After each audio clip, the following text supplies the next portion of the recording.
दोस्तों, ब्रज की महिमा अपरंपार है। पूरा ब्रज जो है वो भक्ति से भरा हुआ है, पूरा ब्रज जो है संतों के आशीर्वाद से भरा हुआ है।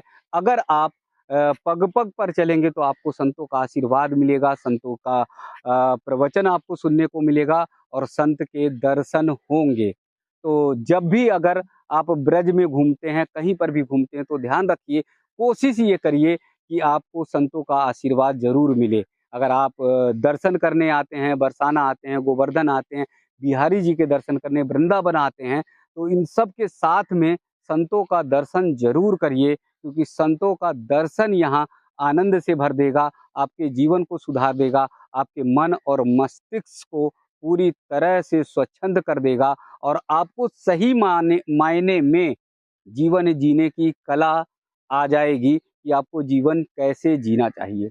हम सब बहुत आनंद में रहते हैं, हम सब बहुत ज़्यादा ऐश्वर्य में रहते हैं और उसके बावजूद हमारे अंदर सुख और शांति नहीं है।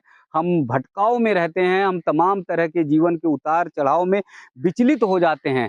मगर यहाँ पर जंगलों में रहने वाले संत महात्मा, वो बहुत आनंद में रहते हैं, बहुत ही भक्ति भाव से भरे रहते हैं और उनका एक-एक पल, एक-एक समय जो है भजन में लगा रहता है। उनके आनंद को अगर देखेंगे, उनके भाव को अगर देखेंगे, तो आपको भी जीवन जीने का सलीका आ जाएगा, तरीका आ जाएगा और आपको भी महसूस होगा, आपको भी ये लगेगा कि जब हमारे संत सन्यासी, हमारे महात्मा, हमारे साधक, हमारे ऋषि मुनि जंगलों में रहकर इतने आनंद में रह सकते हैं, इतने भक्ति और भाव में रह सकते हैं, तो हम क्यों ना इन की तरह अपने जीवन में इनके भाव को उतारें, इनके आदर्श को उतारें और हम सब भी अपने जीवन को सुखमय और आनंद में बिता लें।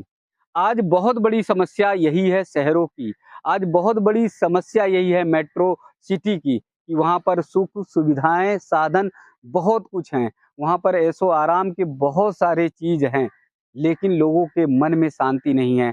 लोगों के अंतर-आत्मा में सुख और शांति नहीं है, वो तमाम तरह के भटकाव के तरफ हैं और इसीलिए तमाम लोग जो है सुख और शांति के लिए, मन की शांति के लिए, भक्ति और भाव के लिए वृंदावन की ओर आते हैं, रज में आते हैं और ब्रज रज का आनंद लेने के लिए उनकी भक्ति में, आनंद में लोट-पोट होना चाहते हैं। तो जब तक आप संतों के चरण में नहीं आएँगे, जब तक आप संतों का आशीर्वाद नहीं लेंगे, जब तक ऐसे जंगलों में साधना और तपस्या करने वाले संतों तक नहीं पहुँचेंगे, तब तक आप सच मानिए कि आपका जो जीवन है वो निर्मल नहीं होगा, आपका जीवन जो है वो भक्ति रस से नहीं भरेगा। आज मैं फिर एक बार बंसीवट के जंगलों में हूँ। चारों तरफ आप देख रहे होंगे घना जंगल है, घना वन है। चारों तरफ अगर आपको दिखाई देगा तो हरियाली से लदे पेड़-पौधे हैं। इन जंगलों के बीच से निकल पाना भी बड़ा मुश्किल है, इन जंगलों के बीच से बाहर आ पाना भी बहुत मुश्किल है, क्योंकि पूरे एकदम घना वन से ये लदा हुआ है, चारों तरफ हरियाली है। इसी बंसीबट में कभी कन्हैया ठाकुर जी ग्वाल वालों के साथ अपनी गौ माता को लाया करते थे, चराते थे और ग्वाल वालों के साथ जो है यहीं पर क्रीड़ा करते थे।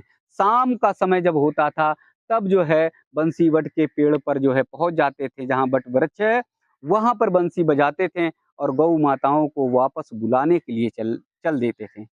और इसी जंगल में अब बहुत सारे ऐसे संत हैं जो गुप्त रूप से साधना कर रहे हैं, जो गुप्त रूप से भक्ति कर रहे हैं, जो इन जंगलों में रहकर जो है त्याग और तपस्या पूर्ण अपना जीवन व्यतीत कर रहे हैं। उनका मूल उद्देश्य है इन जंगलों में रहकर ठाकुर जी की भक्ति करें, इन जंगलों में रहकर राधा रानी की भक्ति करें। उनका मूल उद्देश्य यही है कि इन्हीं जंगलों में जब गौ माताओं को चराने आया करते थे कन्हैया ठाकुर जी, तो एक-एक पल, एक-एक समय जो है उनका इन्हीं जंगलों में व्यतीत हो, इन्हीं जंगलों में वो ठाकुर जी को महसूस कर सकें।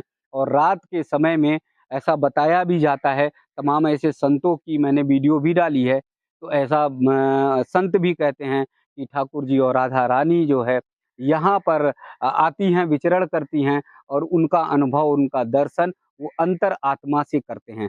इसीलिए जब भी समय मिलता है कोशिश करता हूँ मैं कि आप सबको ले चलूँ बंसीबट की तरफ और घने जंगलों की तरफ, जहाँ संत का दर्शन हो। एक विलक्षण ऐसे ही संत का आज दर्शन हुआ है, भावपूर्ण दर्शन हुआ है। थोड़ी-सी ही वाणी संत महाराज की मिली है, उनका आप सब दर्शन करिए और उनकी वाणी का आनंद लीजिए। अगर संत महाराज जी की आप भक्ति देखेंगे, अगर संत महाराज जी की आप साधना देखेंगे, तो आप भी आनंद से भर जाएँगे।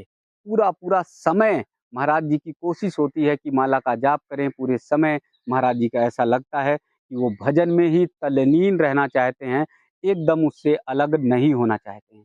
पर्यावरण के बहुत बड़े प्रेमी हैं, जहाँ पर भी जिस स्थान पर भी महाराज जी रहते हैं, वहाँ पर पेड़-पौधे रोपते हैं, वहाँ पर कोशिश करते हैं कि हरियाली रहे और जो भी भक्तगण बाहर से आते हैं, उन्हें संदेश भी देते हैं कि पेड़-पौधे खूब लगाइए।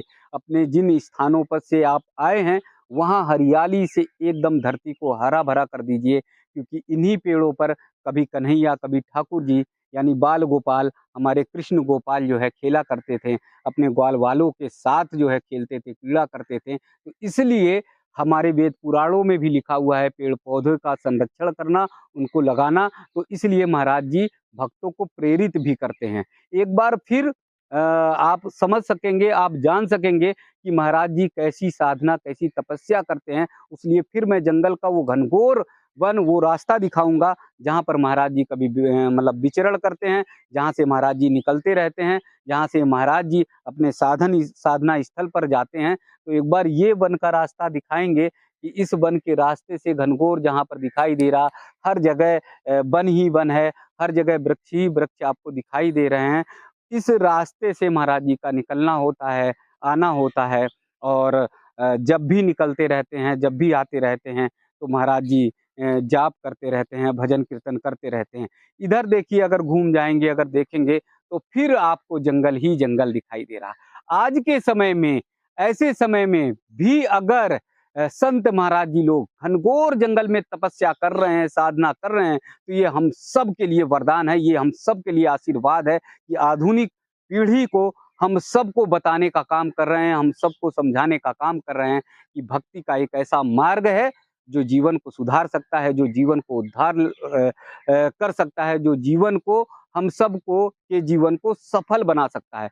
मित्रों, मैं आप सबको निवेदन करता हूँ, आग्रह करता हूँ कि हमारा कुछ भी नहीं है, यानी धन, दौलत, गाड़ी, बंगला, सब कुछ हमारा नहीं, ये सब यहाँ रह जाने वाला है। हमारा जो कर्म है, हमारी जो भक्ति है, वही हमारे साथ जाने वाली है।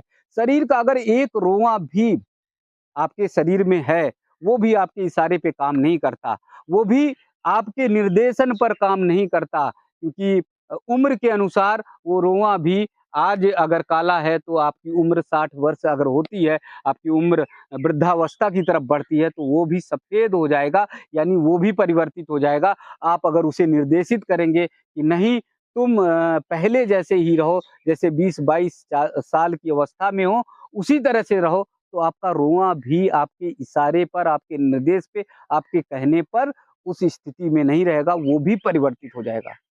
तो जब आपका रोंवा आपके साथ नहीं रहने वाला है, तो फिर आप जीवन के मूल्य को समझिए कि आपके साथ कुछ भी नहीं जाने वाला। जाएगा तो आपके साथ आपकी भक्ति जाएगी, जाएगी तो आपके साथ संतों की सेवा जाएगी, जाएगी आपके साथ तो आपका कर्म जाएगा, जो कर्म आप सेवा समर्पण के लिए लगाते हैं। तो आइए संत महाराज जी का वो स्थान मैं आप सबको बहुत जल्दी दिखाता हूँ, जहाँ पर संत महाराज जी ने पौधों का रोपण किया है।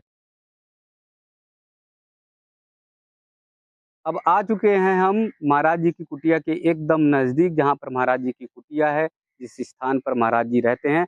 देखिए, यहाँ पर भी महाराज जी अभी जल्दी आए हैं, लेकिन पौधे लगाना वो नहीं भूलें, क्योंकि मैंने पहले भी बताया है कि जहाँ पर भी जाते हैं पौधे लगाते हैं और जो भी भक्त आता है महाराज जी सभी से आग्रह करते हैं कि पौधे अधिक से अधिक लगाओ, यानी पर्यावरण के भी प्रेमी हैं और उन्हें ये पता है कि लता पता से ही ठाकुर जी को प्रेम था, स्नेह था और पेड़-पौधों से उन्हें स्नेह था। इसलिए वो कोशिश करते हैं कि ये पौधे लगाएँगे तो सहज रूप में, सरल रूप में ठाकुर जी की भक्ति हो जाएगी। तो यहाँ पर अभी हाल में आए तो 1-2 दिन में पौधे लगाए हैं। उन पौधों को पानी देना, सींचना, उनकी देख-रेख करना, उनका संरक्षण करना, वो काम महाराज जी कर रहे हैं और अगर पीछे भी देखेंगे तो पीछे घना वन है ही।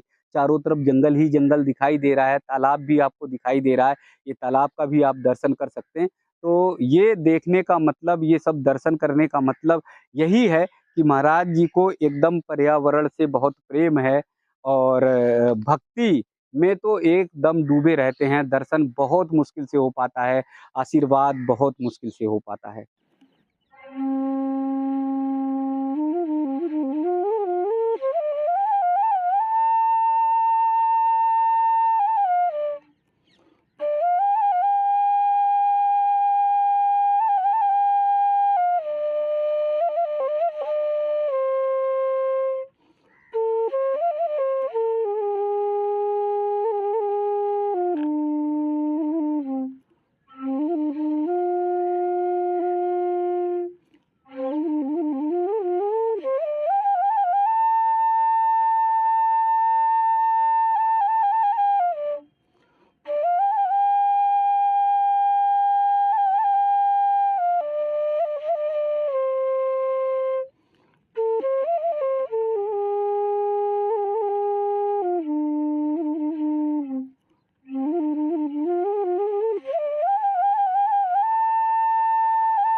तो आइए फिर अंत में एक बार हम सब महाराज जी का स्मरण करें, अपने अंतर मन में महाराज जी का ध्यान लाएं और संकल्प लें कि हम सब भी पर्यावरण को बचाने का काम करेंगे और ठाकुर जी की भक्ति में, कन्हैया की भक्ति में लीन हो जाएंगे। क्योंकि यही एक मार्ग है, यही एक रास्ता है जो हम सब के जीवन को सुधारने का काम करेगा, हम सब के जीवन को उद्धार करने का काम करेगा। दूसरा, आप सबसे आग्रह है, आप सबसे निवेदन है कि संतों के प्रति हमारा समर्पण बहुत अधिक होना चाहिए। संतों के प्रति हमारा भाव एकदम नतमस्तक वाला, दंडवत वाला हो जाना चाहिए।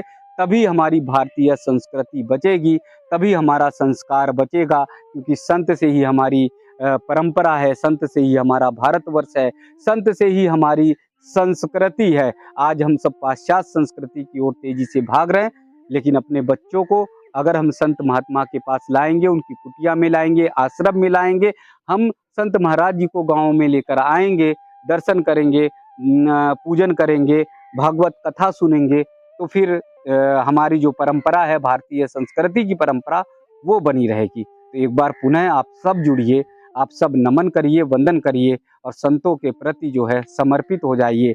आइए ब्रज रज में ठाकुर जी का आशीर्वाद लीजिए, राधा रानी का आशीर्वाद लीजिए, रज रानी का आशीर्वाद लीजिए, यमुना मैया का आशीर्वाद लीजिए और अपने जीवन को धन्य बनाइए। एक बार बहुत बहुत वंदन, एक बार बहुत बहुत आपको सादर वंदन।